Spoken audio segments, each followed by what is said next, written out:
Okay, so now we're going to talk about in this video are unlike fractions, fractions that are not the same kind. So they don't have the same denominator, so they don't have common denominators, in other words. How do we handle these? Well, we've got to have a common denominator. Can't combine or add fractions or subtract fractions for that matter unless they're the same kind. So, how do we do that? Well, we've got to use the rule of 4, or in other words, we've got to find a common denominator by either, like what I said, is the method of the rule of 4, right? So multiply across, and then cross multiply here and cross multiply here, okay? So, if I do that, I get equivalent fractions. I get a sum that includes equivalent fractions with the common denominator, and then I can go ahead and add like I have been. Okay.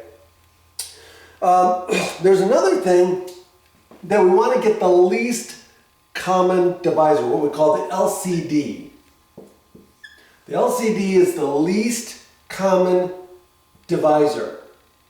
Okay, least common divisor. Okay, we don't want any common divisor. We want the smallest one, because if we use the smallest one, it's going to be easier to work with when it comes to the multiplication and the simplification.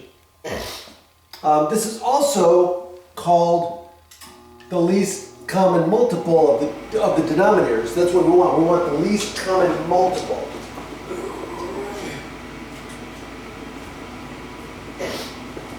Okay? So we want the smallest number, right? So the least common multiple of 3 and 4. The least common multiple of 3 and 4 is going to be the smallest number that is both a multiple of 4 and a multiple of 3. That's the least common multiple. That is also going to be our least common divisor, our lowest common divisor. Okay? So in this case, the least common multiple of 3 and 4 is 12.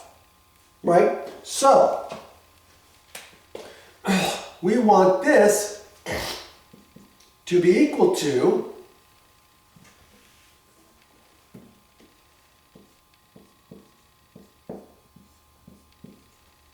this, right? So now we just have to figure out what the numerators are. Well, what do I need to do to the 3 to get 12? I have to multiply it by 4. Well, if I multiply this by 4, I have to multiply the numerator by 4. So 2 times 4 is 8. There's my equivalent fraction, right? Remember? Now, what do I have to multiply 4 by to get 12? 3. So 3 and 3. So I have to multiply the top and the bottom by 3 then. So 3 times 3 is 9. And there's my expression. So now I can just go ahead and add across the top and keep the bottom. Now, in this case, I get an improper fraction. So I'm going to change it to a mixed number. And my final answer is going to be 1 5/12. And I'm done. Okay, and so that's what you have to do to get like fractions. We have to use, we have to have a common denominator. Okay, so now we're going to go ahead and do some examples.